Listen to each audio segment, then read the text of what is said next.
All right. Well, I want to welcome everybody, those in the meeting, those online, to the Whiskeytown Kokanee Classic halftime show. So we're about halfway through. We figured we'd check in with you guys and see how everybody's doing. So my name is Jack Compos. I'm a project manager at Anglers Atlas.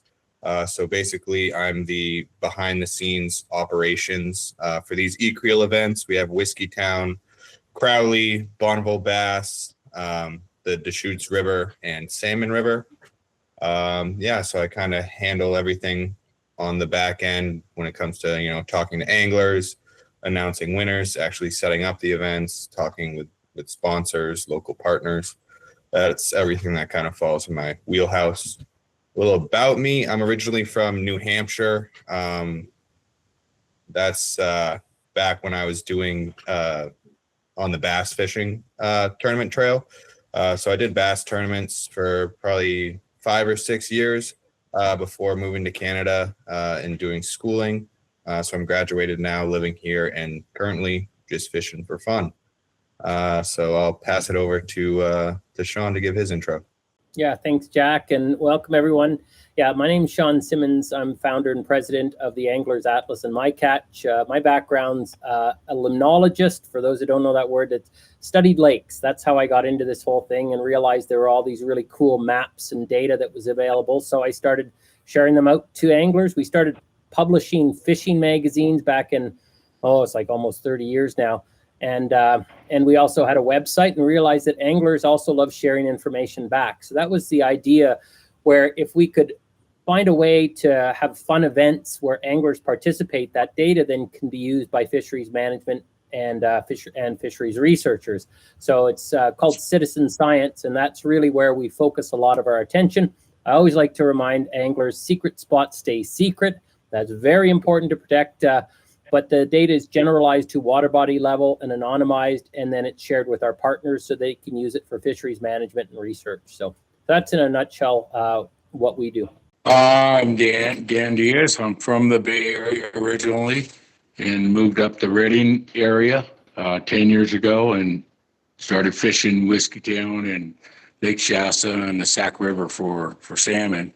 And we've had a bad salmon run over here in the Sac, so we just mostly been fishing Whiskeytown bass. I only fished Chuck times last year for trout. I just got into the Kokanee so good, and then you guys started this derby, and it just made it so much more fun, and the whole family wants to go. And we're taking turns, 3-4 people on my boat, and who's next? Next fish gets a register. Everyone just wants that rod. We got 4 downriggers on it, and it's just a blast. Really appreciate you guys doing this thing. And Ryan? He's the master. I don't know why I'm even on here. So before we dive in, we'll take a look at some of the awesome hero shots that have been coming in. I've been really impressed with these. Got a great one there from you, Dan. It's a beautiful shot. Yeah. That's my daughter. Oh, right. Awesome. That's a good fish. It was beautiful fish. Yeah. There's Dan, who we're hopefully still waiting on to come in today. That's our leading Kokanee right there. It's owned. There's a little up. Yeah. That's my Picture grandson. there. My daughter again.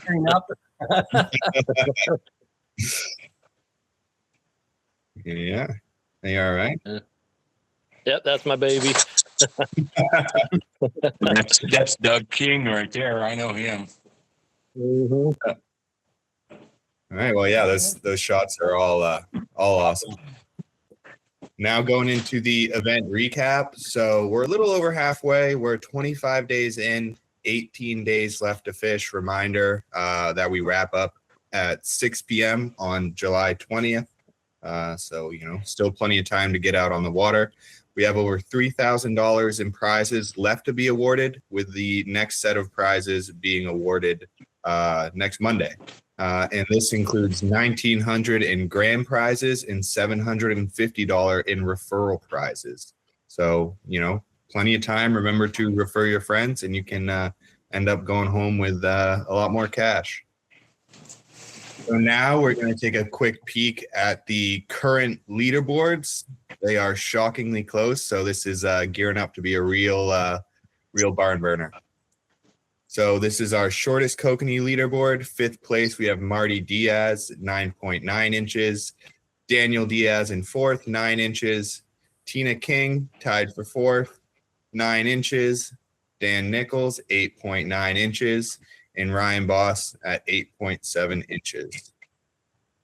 Next leaderboard, we got our greatest spread. This is the distance between your longest and shortest Kokanee.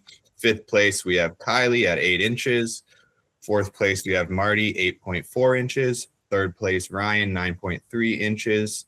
2nd place, Daniel Diaz, 9.7 inches. And 1st place, Dan Nichols, 10 inches. Now we're getting into the big money leaderboards. Most Kokanee entered. We have Russ Thornton, 15. Brad Davis, 15. Ryan Boss, 25. Dan Nichols, 53. And Dan Diaz, 62. Dan, you're really running away with that one. I was for a while, and then Dan Nichols came up quick, but I've been busy. And next week we'll see. I got plenty of time off.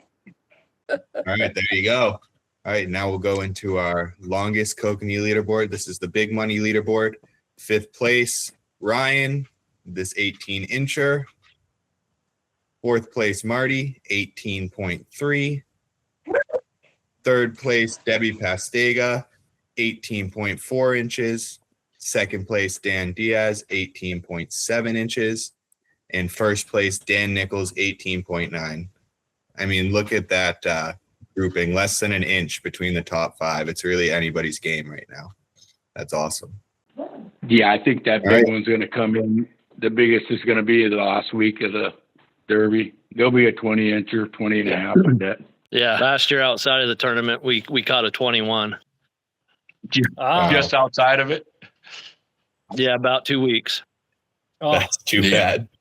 Yeah. You guys ran it earlier than last year, and the fish are better quality, and they were really turning last year when we were getting them at the end, and I really didn't like fishing for them past that date when they're going into the spawn, just to let them go up and spawn if we get some. But this year, I'm really glad you guys started it earlier. Oh, that was a decision made between us and the Department of Fish and Wildlife that we decided to shift it earlier. So I'm glad to hear you guys are enjoying that. And yeah, it is a lot better with the fish before it starts to heat up like crazy. The fish still had quality meat in them. It's not the fish didn't turn. It's just that they start looking like they want to spawn, and we just, I want them to spawn so we get the natural natives back in the lake instead of having so many stock, because the DFG, I guess, subsidized so much if they figure the spawn is not good. And the wildfires, I guess, took out Brandy Creek where they were going up. So they got less, they got Clear Creek and Whiskey Creek to spawn in. They lost one of them. So better to keep those spawners late in the season, just let them go. Because after the end of August, really, I don't fish them in September. We start dove hunting and hunting season starts, and I just let the Kokanee go. All right. Well, now I'm going to be passing it over to Sean. He's the scientist, and he's going to start digging into these current stats that we have so far. So I'll pass it away. All right. Thanks, Jack. So what we're showing here is basically one of our dashboards, and sometimes the dashboards have multiple water bodies on it. In this case, it's just a single water body, Whiskeytown.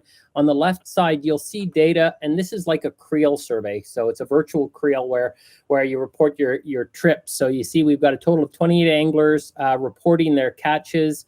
A total of 91 trips that have been reported. We've had 8 skunk trips where nobody caught or nothing was caught on those trips.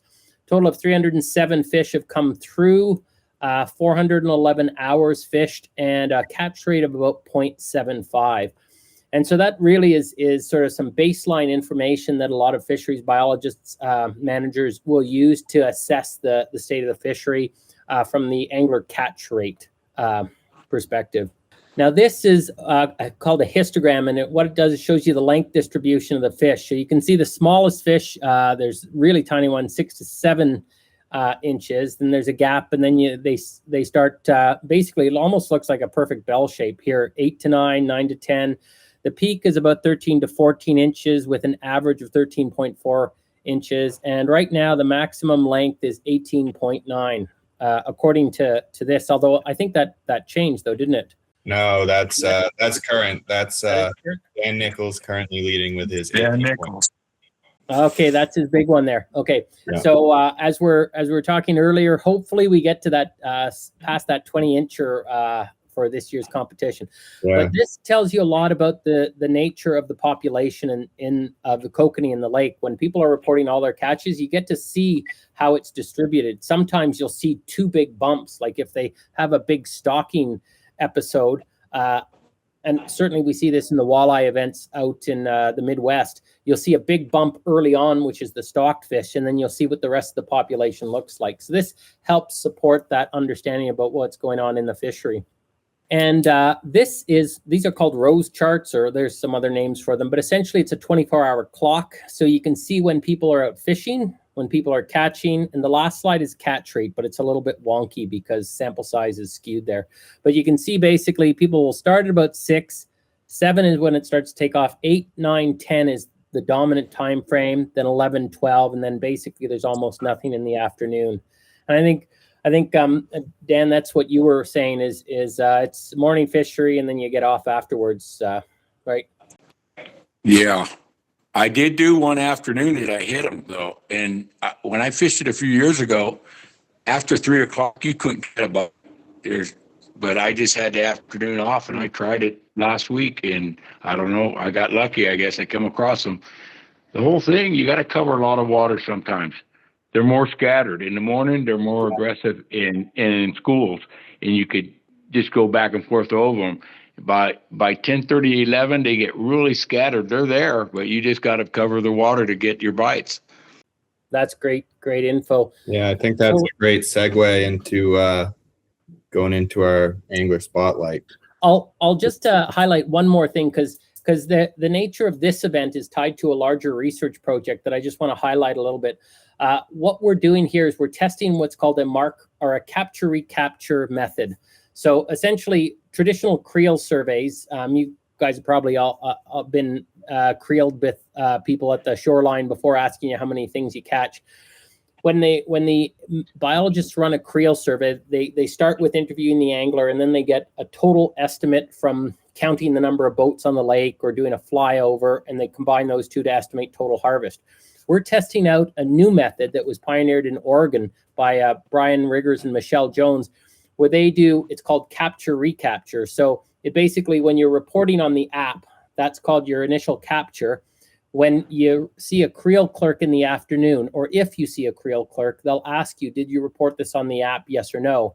And the ratio of basically the people that are reporting on the app to non-app is your ratio that you can apply to get a total harvest and a total release. So it's a different way of getting to that.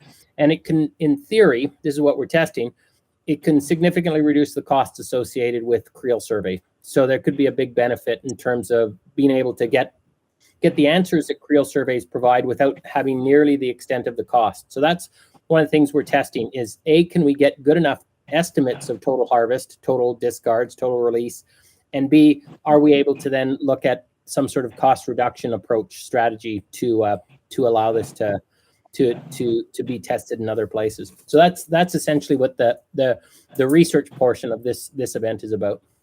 And I'm happy to answer any questions if you guys want to dive deeper. But normally this is the least interesting part of these. Those biologists that are wearing DFG stuff, when we come out on the launch ramp, that's part of you guys too. The creel survey is what you're saying? Yeah, we're working with those creel clerks. Yeah, basically. And we'll be comparing their data and our data, and we'll see if we're able to estimate it at a number that's similar with what they get through their normal independent methods. And from there, we'll just see. This will be the second year it's running. It wraps up this year. But that's the purpose of this event is from a science perspective, is to try and get a sense of if this method even works, because we think it works. It works in other places. We'll see if it works here or not. Those guys got But all it day rough. anonymized. It is so hot on that asphalt. They're set up with a little shade, but still, it's hot, boy. We tie our boats up. We tie them up fast and get off that asphalt. We got to get on the AC. Yeah, I have pity for them. I stopped and talked to them, though. They always, oh, did you sign up for the MyCatch? And I go, yeah, I'm registered, ready to go. Cool. That's great to hear. Yeah, so I think at this point we kind of want to open it up to you guys. You guys are our current leaders in the event, so I know I'm interested to hear. I'm sure a lot of the anglers who are trying to work their way up the leaderboard are eager to hear what's been working for you guys so far. So I guess we'll start with Daniel. So yeah, what's been working for you so far, like tactics wise, maybe strategies? Tackle as well, and all you want to know? I mean, Mostly whatever calling, you don't have to mostly give what up I your use. thoughts. Oh, I don't. I posted on the Shasta Whiskeytown trout and salmon. Mostly everything, and I don't lie. I put what I use. If I'm using Paulina Peak or Dragonfly Dans or Teton tackle, I use them all. And I use what works, and I post what I'm catching fish on. And this year, it's been mostly Paulina Peak Dodgers. And I hand tie all my lures.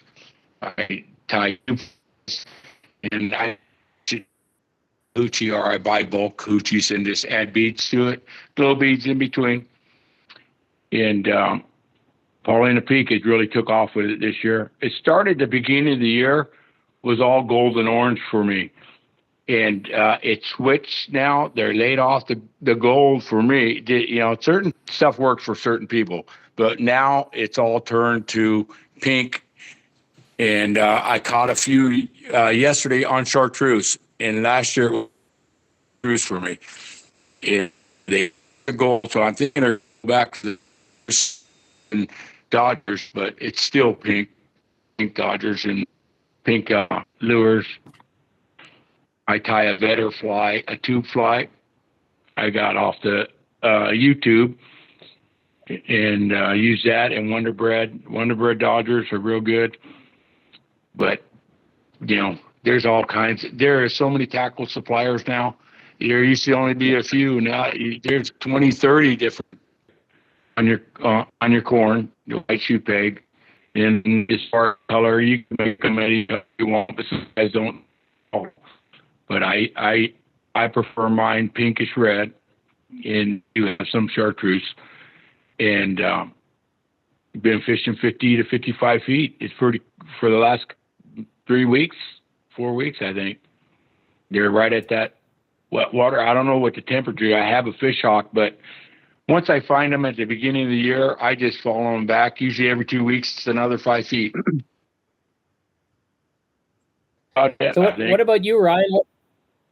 What are your strategies? Am I cutting out at all? I caught Daniel cutting out a little bit. Are you hearing me? Yeah, I can hear you fine. Yeah, Dan's cutting out a little bit there. Hopefully the recording will capture it, but okay. Yeah, Diaz is one of the best out there, and he's spot on. We're kind of using same things. Paulina Peak, it's been huge. I've been fishing that for about 4 years now. I do use my own tackle as far as the hook setup. I'm a bass baits maker, so I've made some molds and stuff for little micro bug looking things, and I haven't got a name for them yet, but I can pour them in all kinds of colors. I've been pouring them in Wonder Bread, pink, orange, and that's what I use. And I also send them as I make them, and a tuna or a garlic. So my baits are all pre-scented in the plastic part of it. But that's, I think scent to me is one of the bigger ones. I learned the last couple of years, it didn't matter. You could talk to anybody out there and say, oh, orange is a great color. You go out there and troll orange all day, not get a bite. But I found scent has been a big key to me. And do you have baits or like, can you send us some pictures of that and stuff? Just an interesting story, and not about the baits, but I wish there was another way we could have added it to the MyCatch, because you can't pull anything out of your gallery. I don't know, Diaz, you've seen this year, but we had a fish on, my daughter's friend, a week or two. She's reeling it in. It's coming in like we're reeling the bottom up. And as it gets closer to the boat, I can tell it's a giant fish. And we net it, and it's a 12-pound pike minnow with a 10-inch kokanee on her hook. So the pike minnow ate her kokanee. And I haven't seen that other than in the ocean. But yesterday, while we were out there, we had one chase a smaller one to the boat. So that's interesting. I haven't seen that yet, but that was just a fun little story. But yeah, color, speed. Speed was another one that I've learned. I'm new to the kokanee, probably the last 4 years. Me and my grandpa got into it and would troll for hours and be happy to catch two. It's an experiment, you know, and as time is what it is. If you have the time, you know, and you just get out there a lot, that's it. I'm working nights and full-time project right now. So maybe once a week I'm getting out there, but Whiskeytown's really no secret. When you say secret spots, there's 2 or 3 spots that everybody goes to. It looks like the barge hole that we call here in the river, but I was just gonna, thank Ryan and Daniel. Ryan, those were some really good tips. I'll be honest, we don't have kokanee out here. I've never fished kokanee. Do a little prep for today. I was watching some kokanee YouTube videos, learning about Dodgers and all that good stuff. And yeah, a lot of things they said were scent is a big one. Tuna and garlic. Yeah. So seems like that's a trend in the community. Glad to hear it for you. It is. And another thing and it's just a tip, and I tell a lot of people when I come in the end of the day, because we usually do pretty good. And I talked to a guy yesterday, and he was out there and I watched him, and he never raised the net once. And he's from the Bay Area. He came up here, and I asked him to see his setup, and he's fishing pretty much the same exact stuff minus the corn setup. He was using a maggots tipped, but the leader off your Dodger is super important, not being too long or too short. For the action with these fish, that's another thing that if you're running an 18-inch leader, I mean, some guys might, but I found that running something under closer to the 8 to 12 range is better for the action for the leader. But like I said, scent is huge. Scent and the color. Yeah, Ryan is correct. The leaders is so important. 6 to 8 on hoochies is what I run, and if the lure has its own movement spinners, I go 12 to 14, and maybe even longer if on the T-Pex or Apexes, because the Apex kind of has its own movement as well. You could go longer, but on a hoochie, 6 or 8. And the speed, if I've caught in maybe a couple fish, if you go 1.6, if you're at 1.3 to 1.5, 1.4, it's a perfect number you want to stay at, you'll catch fish. If you drop down, I throw my big motor in neutral, and the trolling motor up front is pulling, and we're going 0.9 and 1. You'll catch fish. We'll end up getting doubles and triples. But if you go over 1.6, 1.7, you could troll all day. You're not going to get bit from kokanee. And trout, you go up to 3 miles per hour, catch trout all day long, but not kokanee. Yeah, yesterday we started out, and we started out pretty good. Boom, boom, boom. And then my battery went out on my trolling motor. So I had to go to the main motor, and I have a RPM tab down, and as far as I can get this motor down for the RPMs, I was doing 1.6, 1.8, and I'm trying to kick it out of gear, and it just killed our day. You have to slow down for them. That's why yesterday when I kind of was in front of your bow yesterday, Dan, and I was off the trolling motor, and I was back and forth trying to keep it in gear, just trying to stay straight with that wind, trying to slow me down. Wasn't trying to cut you off. That was you. I tell you, I'm not familiar with you. You know me because of my flag, right? I do, and I talked to you. I don't know, a week or two ago. You were coming out of the Brandy Creek that's side, right. and that was We were over on Brandy. And I was telling you about that. Yeah, and I was telling you about that pike minnow that had ate that 10-inch kokanee on the way in. Yeah, I'm I hard don't know of if you heard hearing. me. We were kind of separating. I've caught those pike minnows. They hit their kokanee lure. We've got them 5-6 Yeah. pounds, but that's when they get that big, they're so aggressive. It's like a lingcod, huh? Chomping your kokanee. Yeah. Holy moly! We got him to the boat. He had that 10-inch kokanee all the way in his gullet, and one hook off the hoochie was in its lip, and it was just under 12 pounds. Wow. That's huge. I don't think I've ever seen a pike minnow that big. Yeah, it was crazy. And they don't fight. They just came in like a log. And I thought she had the bottom on, and with this light tackle, you're like, just be easy. We don't want to replace Dodgers and all that. But yeah, it was interesting. You don't see that. That's an ocean thing, Lingcod. You're lucky you didn't lose your Dodger. He'd break you off and lose everything. Yeah. That'd have been terrible. What sort of weight do you use on your leader? Like it's like 8 pound, 4 pound? Does that matter? I run 10. Oh, the leader on the my main line's 15 because I use it in Shasta as well. And they're coming up from behind. They don't see your main line anyway. I use 15 main line, P line, smoke blue.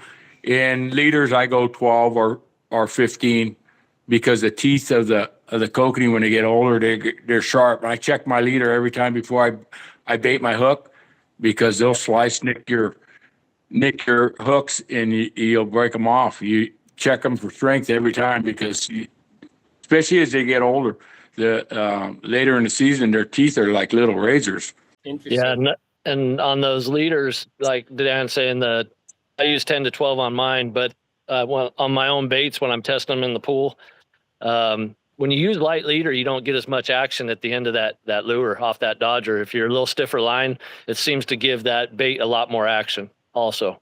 And are you using mono leaders or fluoro leaders? I'm using mono. I went away from fluoro. I'm using the Maxima moss green. I guess I'm using 12 and 15.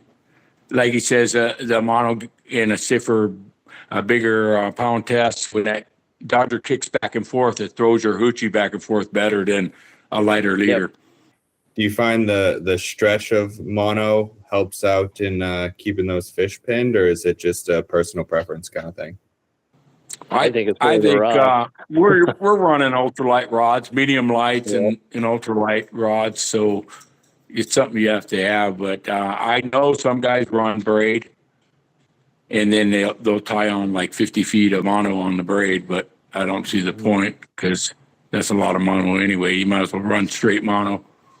Well, gentlemen, this has been fascinating. I'm itching to go fishing Whiskeytown when I get a chance to head south. Anything else you want to cover or any questions you've got for us? No, that's all my notes. Ryan covered everything I missed. He's right on top of it. He was leading there at the beginning, the opening weekend. Yeah. The time, you just got more time than me, I think, right now. But I'm having fun. I love retired. I love watching it. Yeah, good. I'm retired, so I'm done doing my yards now. I'm going to hit it hard next week. I hope I push them numbers up over 100. Yeah, we're by the watching time we're done. I got to count how many days we got left to see if I can do it legally. 18 days. We watch you when you're out there, and we see it, and we go, there goes Diaz again. I don't know. You heard my daughter yesterday. There goes Diaz again. I get a lot of it. See, I run the Stars and Stripe or flag up on my bow, a big one, and just to fly our colors, and plus you get wakeboarders around, and they're busy going around the lake trying to make a big wave, and their bows up. They cannot see you. And my brother almost got cut in half by one. So this way, everyone could see me across that lake before they. When you're fishing, they just got to come close to you to see what you're doing, and it's just They don't understand that they're wrecking the fish and rocking you back and forth because they're throwing a 4-foot swell. But just something you got to deal with. Yeah. Whiskeytown, there's no personal watercraft. So at least we don't have the ski-doos around and stuff. It's boats and kayaks. Okay. You guys got very many kayaks. You don't know what the guys' boats are using out there. That information is not coming into you. We get, sometimes you can tell, like last week at Bonneville, you could see, from the pictures, you can tell he's being taken in a kayak, and Michael, who was on the call, he's fishing from a kayak on Bonneville. So some of the guys are using Bonneville. He wasn't a Hobie, but it was one with the prop, with the propeller on it. So I can't remember which one he was using. Jack, do you remember? I wrote it down somewhere, but I don't remember off the top of my head. I was telling him how jealous I was that he's got a pedal kayak and I've just got the paddles. It's the most annoying thing in the world. You take 2 paddles and then the current takes you past your spot. You got to put your rod down and start paddling again. It's There's quite a few kayakers in Whiskeytown. They got downriggers on them, electric motors. They got the fish finders. They got it all. They're high-tech kayaks now. There's quite a few of them out there. I've never seen one with a downrigger. That's new for me. They got little downriggers, hand crank downriggers. They got it all. Well, gentlemen, it's been a real pleasure, and I wish you all the best the last 18 days, tight lines, and I look forward to seeing the catches as they come in. Appreciate it. Right. Nice meeting you guys. I'll see you out there, Ryan. Yeah, we'll see you, Daniel. We'll see you out there. Good luck. Make it out. Yeah. I'm gonna be out there Friday. I'm on the road Friday. I'll be there Saturday. Maybe in the evening. I might try evening fish Friday evening if I get home in time. I might get 3 days in this week. We'll see you. all right. Bye, guys. Bye. Bye.